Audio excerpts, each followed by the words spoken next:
Hello guys, my name is Pooja Gupta and I welcome you once again to my YouTube channel English Experience with पूजा। आज हम देखने वाले हैं future indefinite और future simple को। ये टेंस बहुत इंपॉर्टेंट है गाइस, क्योंकि विल शैल जो फ्यूचर इंडेफिनिट की हेल्पिंग वर्ब्स हैं, यही हेल्पिंग वर्ब्स हम पूरे के पूरे फ्यूचर टेंस में देखने वाले हैं। तो ये वीडियो आपको लास्ट तक जरूर देखना है और पूरी कंसंट्रेशन के साथ देखना है, ताकि आप समझ पाएं विल शैल को ग्रामेटिकली यूज यानी कि टेंसेस में जो हम इन्हें हेल्पिंग वर्ब के तौर पर इस्तेमाल करते हैं, इसके साथ ये मॉडल्स के तौर पे क्यों और कैसे इस्तेमाल होते हैं, इनका मीनिंग क्या है और किस तरह के सिचुएशन में हम विल और शैल का इस्तेमाल करते हैं। आज का ये वीडियो आपके लिए बहुत ज़्यादा ज़रूरी है। रीज़न इज़ क्योंकि विल और शैल रिपीटेडली हर एक फ्यूचर टेंस के पार्ट में आते हैं, फ्यूचर कंटिन्यूस में भी, परफेक्ट में भी और परफेक्ट कंटिन्यूस में भी। अगर यहीं से आप फ्यूचर इंडेफिनिट के थ्रू विल और शैल का मीनिंग और इनका यूज़ समझ के चलेंगे तो आपके लिए बहुत सारी चीज़ें बिल्कुल सिंपल हो जाएंगी। आई एम होपिंग कि आप ये चीज़ को समझ रहे हैं और आप इस वीडियो के एंड तक बने रहेंगे। This is very important guys.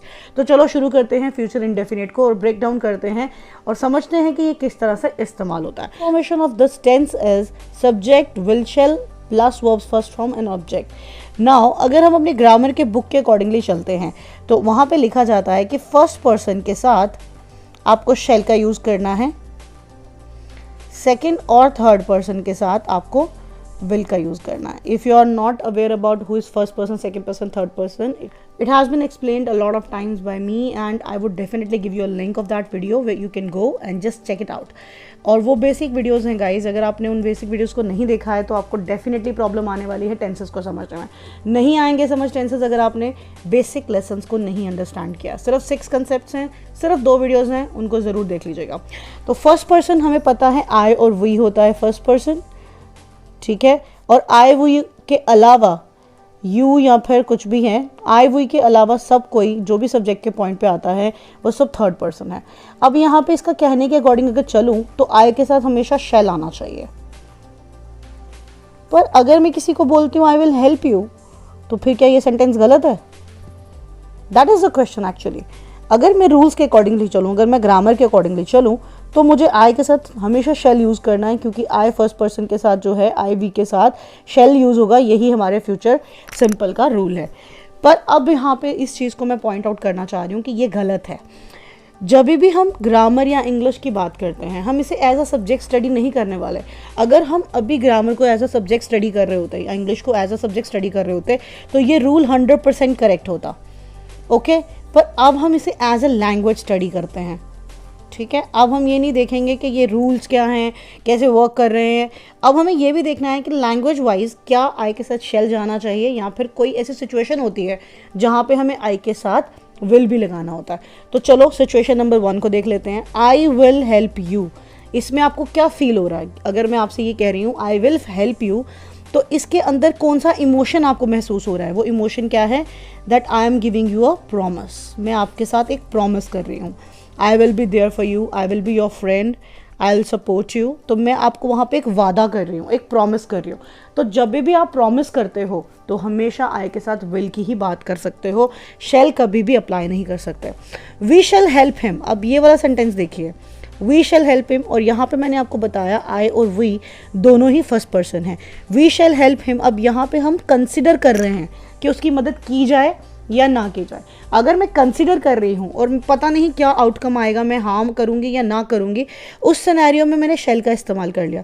पर अगर मैं आपको 1 to 1 कोई प्रॉमिस करती हूँ तो आई के साथ हमेशा विल का इस्तेमाल होगा, ठीक है। या मैं आपको कोई कमिटमेंट देती हूँ इसी तरह से आई विल हेल्प यू, ठीक है।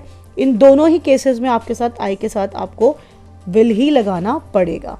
एक और चीज़ होता है जिसके बारे में मैं आपसे बात करना चाह रही हूँ। एक के साथ आप विल का इस्तेमाल करेंगे, उसके लिए एक और कंडीशन है, दैट इज़ अगर आप किसी चीज़ को लेकर अपनी स्ट्रॉन्ग डिटर्मिनेशन एक्सप्रेस करोगे, that you are very much determined to have that thing in your life, उस केस में भी आप आई के साथ विल का ही यूज़ करेंगे, आप शैल का यूज़ नहीं करेंगे, ठीक है। तो 3 कंडीशंस हैं। हमारा रूल क्या कहता है कि आपको फर्स्ट पर्सन के साथ शैल लगा देना है, सेकंड और थर्ड पर्सन के साथ विल लगा देना है। लेकिन अगर हमारा अगर हमारा सब्जेक्ट कोई भी स्ट्रॉन्ग डिटर्मिनेशन, कोई भी प्रॉमिस, कोई भी कमिटमेंट की बात कर रहा है तो मैं आपसे कह रही हूँ आपको वहाँ पे भी विल का इस्तेमाल कर देना है। तब आप इस रूल के हिसाब से नहीं जाएंगे, तब आप इमोशंस के हिसाब से, क्योंकि मैंने आपको बहुत बार बताया कि इंग्लिश एक इवॉल्विंग लैंग्वेज है, एक ही तरह से लैंग्वेज ग्रो नहीं कर रही है, लैंग्वेज ग्रो कर रही है हर दिन, ठीक है। तो इमोशंस के साथ अगर आप इंग्लिश बोलेंगे, अगर लैंग्वेज को देखोगे सिर्फ रिटन इंग्लिश की तो बात करोगे तो आपको कहीं ना कहीं शेल का इस्तेमाल ज़्यादा करना पड़ेगा। पर अगर आप इन 3 चीज़ों की बात करोगे, promise, commitment and strong determination, इन 3 चीज़ों की जब आप बात करोगे तब आप आई के साथ भी विल का ही इस्तेमाल करेंगे। The police will not protect criminals, future में होने वाली कोई चीज़ जिसके बारे में हम बहुत श्योर हैं कि पुलिस ऐसा कभी नहीं करेगी, तो the police will not protect criminals, this is our future indefinite negative और future simple negative. India will progress, ऐसा होने वाला है, मैं इस चीज़ को लेके बहुत ज़्यादा श्योर हूँ, कोई चीज़ जो आने वाले वक्त में होनी ही है, India will progress. Now let's go for the interrogative sentences. Shall I accompany you, क्या मैं आपके साथ चलूँ।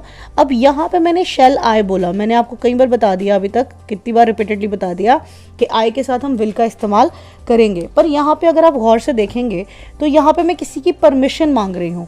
यहाँ पे ना तो आई कोई स्ट्रॉन्ग डिटर्मिनेशन बताता है, ना कोई प्रॉमिस कर रहा है और ना ही वो कोई कमिटमेंट दे रहा है। यहाँ पे मैं किसी की परमिशन सीख कर रही हूँ कि अगर उनका मन होगा तो I do it, if not then I drop it. तो shall I accompany you is absolutely correct. Will you not take coffee, क्या आप कॉफ़ी लेना पसंद नहीं करेंगे। नेक्स्ट, यहाँ पे तो सिंपल सी बात है, हमें पता है यू के साथ हमको विल ही लगाना है, क्योंकि विल किसके साथ आएगा, सेकंड और थर्ड पर्सन के साथ, ठीक है। Will you not tell the facts, क्या तुम फैक्ट्स नहीं बताओगे, interrogative and negative. Will you not tell the facts, क्या तुम सच नहीं बताओगे।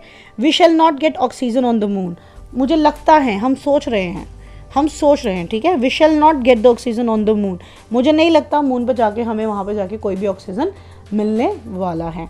तो जल्दी से इसको एक बार रिपीट कर लेते हैं और देख लेते हैं आपको कोई कन्फ्यूजन तो नहीं। फ्यूचर इंडेफिनिट टेंस का सेंटेंस फॉर्मेशन का रूल है subject plus will shall plus V1 यानी कि वर्ब 1 प्लस ऑब्जेक्ट। विल शैल को अंडरस्टैंड करने के लिए सिंपल वे में आपको रूल्स अगर ग्रामेटिकली देखेंगे तो शैल का यूज़ होगा फर्स्ट पर्सन के साथ, और फर्स्ट पर्सन कौन होता है, आई और वी। अगेन बोल देती हूँ, अगर आपने again I will tell you, I button में आपको वीडियो मिल जाएगा, वो बेसिक के वीडियो ज़रूर देख लीजिए, अदरवाइज आपको कन्फ्यूजन ही रहेंगे टेंसेस में। That is the only reason, इतनी बार टेंसेस करने के बाद भी you are having the problems, ठीक है। तो वो ज़रूर वीडियो देख लीजिएगा ताकि आपको ये क्लियर हो जाए। उसके बाद सेकंड पर्सन और थर्ड पर्सन के साथ हम विल लगा देंगे। अब इसमें हर कोई आता है आई वी को छोड़कर। सेंटेंस नंबर 1 को देखेंगे तो अंडरस्टैंड कर लेंगे कि आई के साथ शैल नहीं बल्कि विल भी लगेगा, और उसके लिए 3 कंडीशन है जो मैंने आपको बता दिए। वो 3 कंडीशन कौन से हैं। एक, जब आप किसी को कोई प्रॉमिस दे रहे हैं, आई विल हेल्प यू, आप किसी को कोई वादा कर रहे हो, किसी को कोई कमिटमेंट दे रहे हो। सेकेंड है, आप किसी को कोई कमिटमेंट देते हो, ठीक है।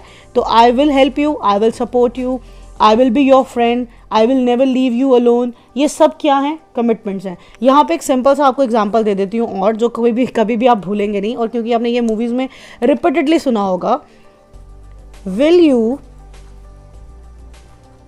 Marry me.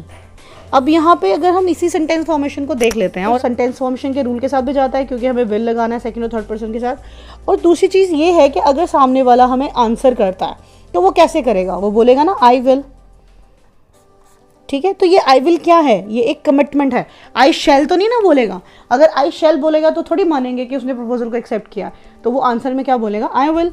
आई विल जो है वो क्या है, एक कमिटमेंट है, ठीक है। उसने आपको कमिटमेंट दे दिया कि वो आपसे शादी करेगा, whatever the person is, whomsoever the person is, जिसको भी आपने प्रपोज किया है, तो उसने आपको क्या दिया है, कमिटमेंट दिया है। तो आई विल आपको समझ में आ गया, कमिटमेंट और प्रॉमिस के लिए इस्तेमाल होता है। उसके बाद अगर आप बोलते हो I will win the match, we will win the match, we will definitely defeat the another team, we will, हम ऐसा करेंगे बाय हुक और बाय क्रुक, लेकिन हम ऐसा करेंगे because we are strongly determined to do that thing.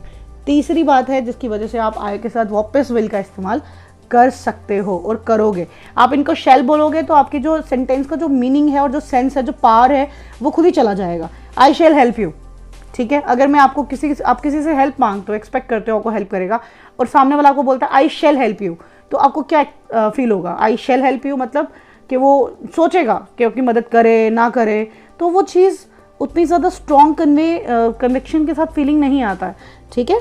We shall help him, हम सोचेंगे। अब यहाँ पे वी है क्योंकि मेरे साथ कोई और बंदा भी इन्वॉल्व है, उसका ओपिनियन लूँगी तो हम डिसाइड करेंगे कि हेल्प करना है या नहीं। The police will not protect criminals, police कभी भी क्रिमिनल्स को प्रोटेक्ट नहीं करेगी। India will progress, India develop करेगा, प्रोग्रेस करेगा। शैल आई अकम्पनी यू, अब यहाँ हमने आई के साथ शेल क्यों लगाया, क्योंकि we are seeking someone's permission. ना मैं किसी को कमिटमेंट दे रही हूँ, ना प्रॉमिस दे रही हूँ, ना ही कोई चीज़ को स्ट्रॉन्ग डिटरमिन्ड हूँ, ये बता रही हूँ आपको। Will you not take coffee, क्या आप कॉफ़ी नहीं लेंगे। Will you not tell the facts, क्या तुम फैक्ट्स या सच्चाई नहीं बताओगे। We shall not get oxygen on the moon, we shall, maybe ऐसा हो जाए।